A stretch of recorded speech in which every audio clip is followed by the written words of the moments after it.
தாய் தமிழ் உறவுகள் அனைவருக்கும் வணக்கம். என்னுடைய பெயர் வந்து காளிமுத்து. நான் இதே திருநெல்வேலி சட்டமன்ற தொகுதி தான். நான் அந்த கட்சியில் பயணித்து கிட்டத்தட்ட ஒரு 7-8 வருடங்கள் இருக்கும். இந்த 7-8 வருடங்களில் இந்த திருநெல்வேலி சட்டமன்ற தொகுதியில் போகாத இடமே கிடையாது. அவ்வளோ பிரச்சனையுமே எனக்கு தெரியும். இந்த திருநெல்வேலி சட்டமன்ற தொகுதி எடுத்துக்கிட்டிங்கன்னா தெற்க வந்து நம்ம தாமிரபரணி ஆறு, கிழக்கையும் அதே மாதிரி தாமிரபரணி ஆறுக்கு தான் எழுக. வடக்க பார்த்தீங்கன்னா சித்தாறு தண்ணி வருது. இந்த சித்தாறு திருநெல்வேலி சட்டமன்ற தொகுதிக்கு வடக்கு பகுதியில் உள்ள எல்லை. இப்படி 3 பகுதியில் நம்ம தண்ணீரால் தான் நினைஞ்சிருக்கோம். அதே மாதிரி வத்தாத ஆறு தாமிரபரணி, இந்த மாதிரி ஆறு வேறு எங்கேயுமே கிடையாது. 3 பக்கம் தண்ணி, ஒரு பக்கம் தான் நிலப்பகுதி. அந்த நிலப்பகுதியுமே நம்மளுக்கு மேற்கு தொடர்ச்சி மலைகள் தான். அதனால தண்ணிக்கு பஞ்சமே கிடையாது. நிலப்பரப்பு எடுத்துக்கிட்டிங்கன்னா நீங்கள் அதிகமாக விவசாய நிலப்பரப்பு தான். ஒரு குளம், ஒரு வயக்காடு, அதுக்கப்புறம் ஊர், ஒரு குளம், ஒரு வயக்காடு, ஒரு ஊர். இப்படி தான் நம்ம திருநெல்வேலி சட்டமன்ற தொகுதியில் உள்ள நிலப்பரப்பே ஒரு கட்டமைப்பு ஆகப்பட்டிருக்கும். இங்கே உள்ள மக்கள்கிட்ட போய் கேட்டோன்னு வச்சுக்காங்களேன், விவசாயம் தான் பார்ப்பாங்க. ஆனால் விவசாயத்தில் லாபமே கிடையாது. விவசாயத்தில் ஒத்த ரூபா லாபம் கிடையாது. ஆனாலும் விவசாயத்தை தான் பார்ப்பேன். வயக்காட்டுக்கு போகாமல் என்னால் இருக்க முடியாது, வயக்காட்டுக்கு போகலன்னா நான் செத்துருவேன், ஆடு மாடை பார்க்காம என்னால் இருக்க முடியாது அப்படின்னு சொல்லுவாங்க. அப்போ நீர் வளம் இருக்குது, நில வளம் இருக்குது, வருமானமே வராமல் நஷ்டத்திலே போனாலும் விடாமல் உழைக்கக்கூடிய மக்கள் இருக்காங்க. இந்த 3மே இருந்துமே இந்த விவசாயிகள் வந்து நஷ்டத்தில் தான் இருக்காங்க. விவசாயத்தில் எந்த விதமான முன்னேற்றமும் இல்லை. இந்த 3 இருந்து விவசாயத்தில் முன்னேற்றம் அடைய முடியலன்னா காரணம் யாரு? காரணம் இந்த மண்ணை ஆளுகிற ஆட்சியாளர்கள் தான். நாங்கள் எல்லா ஊருக்கும் போயிருக்கோம். எல்லா ஊர்லேயுமே நெல் தான் அதிகமாக விளையும். ஆனால் அந்த நெல்லை சேகரித்து வைக்கக்கூடிய நெல் கொள்முதல் நிலையம் இருக்கான்னு பார்த்தா கிடையாது. ஆனால் எல்லா ஊர்லேயும் ஒவ்வொரு ஒயின் ஷாப் மட்டும் இருக்குது. ஒயின் ஷாப் வைக்கிறதுக்கு இந்த அரசாங்கத்துக்கு திட்டம் இருக்குது. ஆனால் இங்கே கூட விளையக்கூடிய பயிர்களை சேகரித்து வைக்கக்கூடிய ஒரு தானிய கிடங்கோ இல்லைன்னா நெல் கொள்முதல் நிலையமோ இந்த அரசாங்கத்தில் கிடையாது. இதை தேர்ந்தெடுத்த யாருன்னு பார்த்தீங்கன்னா நாம தான் நம்மளுக்கு என்ன தேவைன்னு சொல்லி தேர்ந்தெடுத்து இந்த ஆட்சியாளர்கள் நம்ம உருவாக்கி வச்சிருக்கோம். குறிப்பாக பார்த்தீங்கன்னு வச்சுக்காங்களேன், 2021 சட்டமன்ற தேர்தலுக்கு முன்னாடி இதே மாதிரி பரப்புரை நடக்கு. தேர்தல் நெருங்கின காலத்தில் திமுக சேர்ந்த ஒரு அமைச்சர் தைரியமா பேசாரு. 11 மணிக்கு நம்ம ஸ்டாலின் கையெழுத்து போட்டு முதலமைச்சர் ஆயிட்டாருன்னு வச்சுக்காயா, 11:05 ஆத்துல இறங்கி மண்ணை அள்ளுங்களா, எவன் கேட்கான்னு பார்ப்போம். அந்த கேட்க அதிகாரி இருக்க மாட்டான், நான் பார்த்துக்கிட்டேன் அப்படின்னா. எவ்வளோ தைரியம் இருந்தா, எவ்வளோ இழிச்சவாயான்னு நம்ம நினைச்சிருந்தா, எவ்வளோ நெஞ்செழுத்து இருந்தா இப்படி ஒரு வார்த்தையை விட்டுருப்பான். அவருக்கு தெரியல. இங்க சீமான், நாம் தமிழர் கட்சி, சீமானுடைய தம்பிகள் ஒரு கூட்டம் இருக்குங்க தெரியாம வார்த்தையை விட்டுட்டு இப்ப ஜெயிலுங்க, கோட்டைங்க, வாய்தாங்கன்னு அலைஞ்சிக்கிட்டு இருக்காரு. இப்ப அது வந்து திராவிட கட்சி, அவன் அப்படி பேசுவான். இப்போ இதே மாதிரி நாம் தமிழர் கட்சி நாங்க எப்படி பேசுவோம் தெரியுமா? திருநெல்வேலி சட்டமன்ற தொகுதி, இந்த சட்டமன்ற தொகுதியில சத்யாக்கா வேட்பாளர் நிக்காங்க. இவங்களுக்கு வாக்கு செலுத்தி 11 மணிக்கு சத்யாவாகிய நான் அப்படின்னு கையெழுத்து போடுதான்னு வச்சுக்காங்களேன், 11:05 அவ்வளோ பேரும் கட்டகம்போட கிளம்பிடுவோம். எந்தெந்த ஊரெல்லாம் ஒயின் ஷாப் இருக்கோ அடித்து நொறுக்கப்படும். ஏன்னா என் உடம்புல அவ்வளோ பேர் ஏற்றி வச்சிருக்கேன். சின்ன வயசுல இருந்து இளமை பருவத்திலிருந்து என் வாழ்க்கையை நாசமாக்குனதே இந்த குடிதான். எங்க அப்பா ஒரே குடிச்சு என் இளமை பருவம் சோழிய முடிஞ்சு போச்சு. எங்க அப்பா பார்த்து நானும் குடிச்சு ஏன் இளமை பருவம் சோழிய முடிஞ்சு போச்சு. என்னைக்கு இந்த நாம் தமிழர் கட்சியில் கால் எடுத்து வச்சனோ அன்னைக்கு தான் ஒரு மனுஷனா வந்து நிற்க. எனக்கு இருக்க ஆத்திரம், என் ஆத்திரம், என் கோபம் ஒவ்வொரு வீட்லையும் இருக்கு, ஒவ்வொரு பையனுடைய மனசுலையும் இருக்கு. அந்த ஆத்திரத்தை நாங்கள் காமிக்கணும்னா மதுக்கடை இழுத்து மூடுவதை விட அடிச்சு நொறுக்க மட்டும்தான் வேலை. விவசாயத்தில் இந்த அரசாங்கத்துக்கு நாம் தமிழர் கட்சி எப்படி செயல்படுத்துன்னு காட்டுக்காங்க. சிப்காட் இருக்கு. சிப்காட்ல எங்க ஊர்ல இருந்து ஒரே ஒரு பொட்டப்பிள்ளை வேலைக்கு போகுது. அந்த பொட்டப்பிள்ளைய கூப்பிடுறதுக்கு இங்க இருந்து வேன் வருது. நைட்டு 1 மணினாலும் சரி தான், அதிகாலை 4 மணினாலும் சரி தான். சிப்காட்ல இருந்து மெனக்கிட்ட அந்த ஒரு பிள்ளைய கூப்பிடுறதுக்காக வேன் வருது. வேலை முடிஞ்ச உடனே அந்த பிள்ளைய பத்திரமா கொண்டு வீட்டில் கொண்டு இறக்கி விடுது. நாம் தமிழர் கட்சி என்ன செய்யும்னா, நீங்க விளைவிக்க பொருளை விளைவிச்சு உங்க வயல்லே வச்சிருங்க. நாம் தமிழர் கட்சி அங்க வண்டி அனுப்பி அதை எடை போட்டு வாங்கிக்கிட்டு ரூபாயை உங்களுக்கு அனுப்பும். ஒரு டயர் கம்பெனி, ஒரு பிஸ்கட் கம்பெனி, அதுல வேலை பார்க்க ஒரு ஆளுக்கு அந்த கம்பெனிக்காரன் அவ்வளவு முக்கியத்துவம் கொடுக்காமனா விவசாயம் நம்ம சோறு 3 நேரம் சோறு சாப்பிடுறோம். அந்த பயிரை விளைவிக்கக்கூடிய பொருட்களுக்கு நாம் தமிழர் கட்சி முக்கியத்துவம் கொடுக்கும். உங்களுக்கு வேணுமா வேண்டாமான்னு நீங்க தான் முடிவு பண்ணிக்கணும். இப்ப 2வது பெரிய பிரச்சனை என்ன தெரியுமா? விவசாயம் முதல் பிரச்சனை. 2வது பெரிய பிரச்சனை, திருநெல்வேலி சட்டமன்ற தொகுதியில் எந்த ஊருக்கு எந்த கிராமத்துக்கு போனாலும் சரிதான், அந்த கிராமத்துக்குள்ள நுழைஞ்சாலே நம்ம கண்டுபிடிச்சிடலாம். இந்த கிராமத்தில் இந்த ஜாதி தான் இருக்கு, இந்த கிராமத்தில் இந்த ஜாதி தான் இருக்குன்னு கரெக்டாக கண்டுபிடிச்சிடலாம். தெருக்குள்ள நுழைஞ்சாலே பச்சை சிகப்பு மஞ்ச சிகப்பு ஊதா பச்சைன்னு கலர் அடிச்சு உள்ள நுழைஞ்சோமே கண்டுபிடிச்சிடலாம் இந்த ஊர்ல இந்த சமுதாயம் தான் அதிகமா வாழுதுன்னு. ஒரு தெருல ஒரு பாட்டு போட்டா போதும், கல்யாணமோ கோயில் கொடையோ என்ன நடந்தாலும் சரிதான், பொங்கல் ஃபங்க்ஷனோ என்ன நடந்தாலும் சரிதான், அங்க போடுற பாட்டை வச்சே நம்ம இங்க இருந்து கண்டுபிடிச்சிடலாம். ஓ இந்த ஊர்ல இந்த சமுதாயம் தான் வாழுது அப்படின்னு. இப்ப அந்த சமுதாயத்துல போடக்கூடிய பாட்டை வேற சமுதாய தெருவிலையோ வேற தெருவில் போடக்கூடிய ஒரு சமுதாயம் சார்ந்த பாட்டை அடுத்த தெருலையோ போட்டோம்னா இந்த ரேடியோ செட்டுக்காரங்க ரேடியோ செட் அவுத்துட்டு வீட்டுக்கு போக முடியாது, அடிச்சு நொறுக்கி போடுவான். ஒரு பாட்டு தான், ஒரு பாட்டை மாத்தி போட மாட்டான். ஆனா தான் விளைவு மிக்க ஒரு ஓட்ட எந்த எச்சுக்களை நாயும் தெரியாம 500 ரூபா கொடுக்கானா 1000 ரூபா கொடுக்கானா 2000 ரூபா கொடுக்கானா எவன் கொடுக்கானா அவனுக்கு போட்டுன்னு போட்டு போயிருவான். ஒரு பாட்டை மாத்தி போட ரொம்ப யோசிப்பான். ஆனா ஓட்டு எந்த ஜாதினாலும் சரிதான் எவனாலும் சரிதான் போட்டு போயிருவான். இந்த படத்துல ஒரு டைலாக் வரும், இது ரத்த பூமி, நல்லிய திறந்தாங்க தண்ணி வராது ரத்தம் தான் வருமா. அதுக்கு உதாரணமே இந்த திருநெல்வேலி மாவட்டம் தான். எப்ப பார்த்தாலும் சரிதான் எங்கனையாட்டு ஒரு கொலை நடந்துகிட்டே இருக்கும். கொஞ்சம் மாசத்துக்கு முன்னாடி நம்ம திருநெல்வேலி கோர்ட்டுக்கு பக்கத்துல ஒரு 100-200 மீட்டர் தூரத்துல ஒரு ஹோட்டல் வாசல்ல ஒரு 30 வயது மதிக்கத்தக்க ஒரு இளைஞன் வெட்டி படுகொலை செய்யப்படுதான். அந்த இளைஞன் யாருன்னு பார்த்தா அவன் தேவேந்திர வேளாளர் சமுதாயத்தை சார்ந்தவன். வெட்டின யாருன்னு பார்த்தா தேவர் சமுதாயத்தை சேர்ந்தவங்க. அதுல இருந்து கொஞ்ச நாட்கள் தான் தள்ளிச்சு. கோர்ட்ல இருந்து 100 மீட்டர் கிடையாது, கோர்ட் வாசல்ல வெட்டி, கோர்ட் வாசல் முன்னாடியே வெட்டி ஒரு 30 வயது மதிக்கத்தக்க ஒரு வாழக்கூடிய இளைஞன் வெட்டி படுகொலை செய்யப்படுதான். அந்த இளைஞன் யாருன்னு பார்த்தா தேவர் சமுதாயத்தை சார்ந்தவன். அவனை வெட்டினது யாருன்னு பார்த்தா தேவேந்திர வேளாளர் சமுதாயத்தை சார்ந்தவங்க. இங்க சீவலப்புரியில பூசாரிக்கும் சண்டை, சாமி சொடலமானம் இருக்கானு பார்க்க போறது கிடையாது, அங்கேயும் வெட்டி படுகொலை. அதை வெட்டின யாருன்னு பார்த்தா அதே கோயிலை சார்ந்தவங்க தான். நாகர்கோயில்ல எங்க கட்சியை சார்ந்த சேவியர் குமார், அவர் ஒரு கிறிஸ்தவர், சர்ச்சில் சாமி கும்பிடான்னு பார்த்தா அங்க ஒரு ஊழல் கணக்கு. அதை தட்டி கேட்டா ஏசப்பா இருக்காரா சிலுவை இருக்க மாதா இருக்காலும் பார்க்கலாம், மாதா சிலையை கொண்டு அடிச்சு அதே சர்ச்சு உள்ள வச்சே கொண்டுட்டாங்க.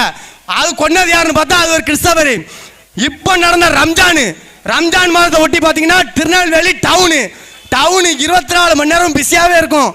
அதிகாலை தொழுதுட்டு வரும்போது ஒரு இஸ்லாமியர் பள்ளிவாசலுக்கு போயிட்டு தொழுதுட்டு வார இடத்துல வெட்டி படுகொலை செய்யப்படுறாரு. அவரை வெட்டினது யாருன்னு பார்த்தா அதே இஸ்லாமிய மதத்தை சேர்ந்தவங்க தான். இந்த திருநெல்வேலியில வெட்டணும்னு முடிவு பண்ணிட்டோம்னா இது போலீஸ் ஸ்டேஷன்ல, இது கோர்ட்டுல, இது ஜெயிலால பார்க்க மாட்டான். இது அந்த ஜாதியில, இது இந்த ஜாதியில, அவன் பதிலுக்கு வெட்டிடுவான்ல அப்படிலாம் பார்க்க மாட்டான். பதிலுக்கு வெட்டிடுவான்லாம் பார்க்க மாட்டான். வெட்டணும்னு முடிவு பண்ணிட்டா அது எந்த ஜாதியா இருந்தாலும் சரி, எந்த மதமா இருந்தாலும் சரி, சொரலமாடா இருந்தாலும் சரி, ஏசப்பா இருந்தாலும் சரி, பள்ளிவாசலா இருந்தாலும் சரி தான் வெட்டி போட்டு போயிட்டே இருப்பான். இப்படியாப்பட்ட ரத்த பூமி இந்த திருநெல்வேலி சட்டமன்ற தொகுதி. இன்னைக்கு நினைக்க ஆட்சியாளர்கள் நினைச்சா மறு நிமிஷமே இதை மாற்ற முடியலாம். இன்னைக்கு நேரத்தில் நடக்கக்கூடிய சண்டையா அந்த காலத்திலிருந்து நடந்துக்கூடிய சண்டை தான். 60-70 வருஷமா நம்ம இந்த திராவிட கட்சிகள் ஆட்சி செஞ்சுக்கிட்டு இருக்கு. திமுகவும் சரி அண்ணா திமுகவும் சரி. இந்த திமுக கட்சிகள் இந்த கொலையெல்லாம் தடுத்து நிறுத்தன்னு நினைச்சிருந்தா நிறுத்திடலாம். ஆனா அது வேடிக்கை பார்க்கும். நம்ம வெட்டிக்கிட்டு சத்தா அவனுக்கு குஜாலியா இருக்கும், வேடிக்கை பார்க்கும். இப்ப நாம் தமிழர் கட்சி எடுத்துக்காங்களேன், இந்த பிரச்சனை எப்படி தீர்வு காணும்னு தெரிஞ்சுக்காங்க. இப்போ ஒரு கொலை நடக்குன்னு வச்சுக்காங்க, நாங்க எல்லா ஊருக்கும் போவோம், எல்லா பக்கமும் போவோம். எங்க பிரச்சனை நடந்தாலும் அங்கே போய் நாங்கள் முன்னாடி நிற்போம். ஒரு கொலை நடந்தாலும் சரி தான், அது தேவரா இருந்தாலும் சரி தான், நாடா இருந்தாலும் சரி தான், கோணா இருந்தாலும் சரி தான், நாங்கள் போய் நீதி எங்களால் கொடுக்க முடியாது, அதிகாரம் இல்லை. ஆனால் பாதிக்கப்பட்டவன் பக்கம் போய் நாங்கள் நிற்போம். அப்படி பாதிக்கப்பட்டவன் பக்கம் போய் நிற்கும் போது அந்த வெட்டுப்பட்டு செத்தவனுடைய குடும்பத்தில் என்ன சொல்லுவாங்கன்னா, பதிலுக்கு வெட்டுவோன்னு இது வரைக்கும் ஒரு குடும்பத்தில் கூட சொன்னே கிடையாது. என் குடும்பத்தில் ஒரு உயிர் போயிட்டு அந்த உயிர் திரும்ப வராது. இதே மாதிரி வேற ஒரு உயிர் போயிடக்கூடாது, அதுக்கு இந்த அரசாங்கம் முயற்சி எடுத்தா போதும். இதைத்தான் எல்லா குடும்பத்திலுமே சொல்லாங்க. ஆனால் அரசாங்கம் இதை செய்யுமானா செய்யாது. நாம் தமிழர் கட்சி என்ன செய்யும், உனக்கான அதிகாரத்தை நீயே போராடி அடைஞ்சிக்க அப்படின்னு ஜாதி வாரி கணக்கெடுத்து நாடா இருக்கா இவ்வளவு, கோணா இருக்கா இவ்வளவு, தேவருக்கா இவ்வளவு, தேவேந்திரருக்கா இவ்வளவு அப்படின்னு சொல்லி பிரிச்சு கொடுத்து உனக்கான அதிகாரத்தை நீயே வச்சுக்கா. மக்கள் தானே பாதுகாப்பா வாழணும். அவங்களுக்கான வேலை பொருளாதாரம் எல்லாத்தையுமே நீயே பார்த்துக்க அவங்க கையில் ஒப்படைக்க போகுது. இவ்வளவு பிரச்சனைங்க நடக்கு. வெட்டணும்னு முடிவு பண்ணா வெட்டிடுவான். அப்படியாப்பட்ட ஒரு பூமியில எவனே தெரியாத வேற ஊர்ல இருந்து இந்த ஊருக்கு வந்தோம்னா எங்க ஊர்ல என்ன தெரியுமா, வந்தட்டிக்காரன். அப்படி வந்தட்டிக்காரன் நாய் ஒண்ணு தீபாவளி நேரத்தில் வெடி வெடிப்போம்.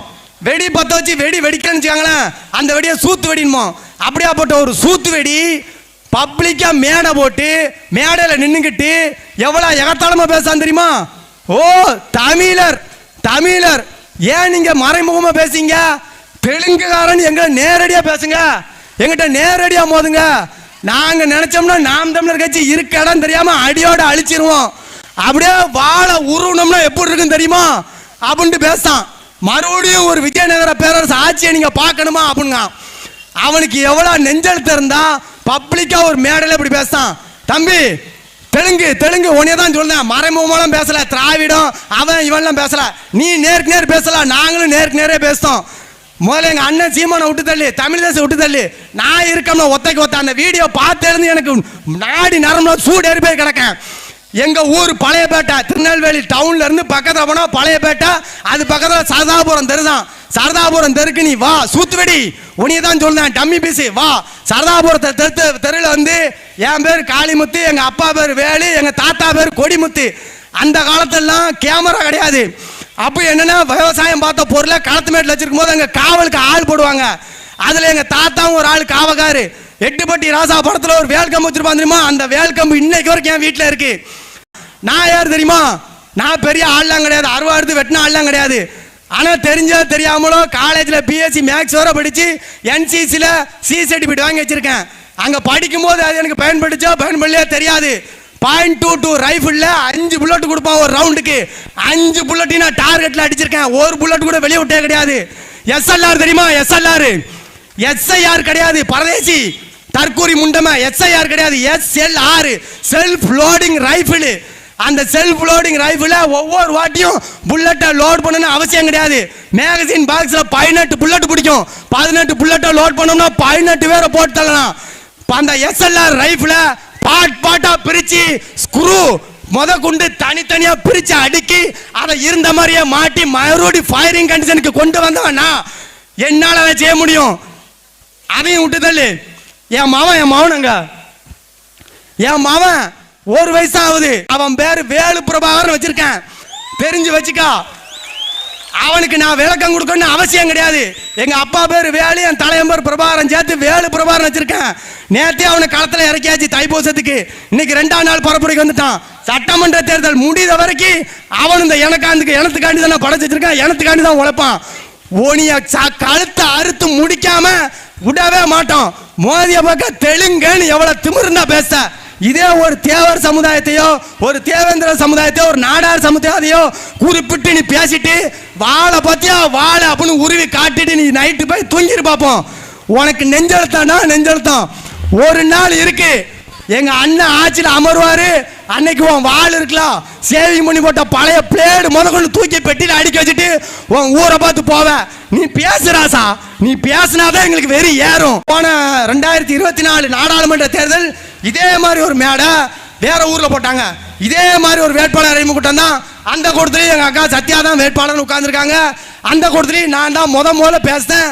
அந்த கூட்டத்திலையும் பேச்சாளர் யாருன்னு பார்த்தா எங்க அண்ணன் இடுமானம் கார்த்திக் தான். ஆனா அந்த கூட்டத்தில் ஒன்றும் இல்லை. சீமானின் சின்னம் என்னன்னு தான் போட்டுருந்தான். சீமானின் சின்னம் இல்லை அந்த மேடையில். அன்னைக்கு பேச போகும்போது எனக்கு நடுங்குது, வயிற்றுச்ச நெஞ்செல்லாம் படபடன்னு அடிக்கி. எவ்வளோ பெரிய கட்சி தனியா நின்று சொந்த மண் இத்தனைக்கும் சொந்த மண்ணில் தனியா நின்று நேர்மையா உண்மையா நிற்கிற ஒரு கட்சிக்கு சின்னத்தை கொடுக்க மாட்டேக்கான். நேற்று தான் வந்தான். அவன் பிறந்துன்னு முட்டி போட்டு கூட நடக்க ஆரம்பிக்கல. அவன் பேர் தற்கூரியா. அவனை பற்றி பேச விரும்பல. அவனை பற்றி பேசணும்னா இந்த கூட்டத்துக்கு நேரம் காணாது. எங்க அண்ணன் சாட்டை துறைமுருகன் அனில் 65 போட்டுக்கிட்டு இருக்காரு.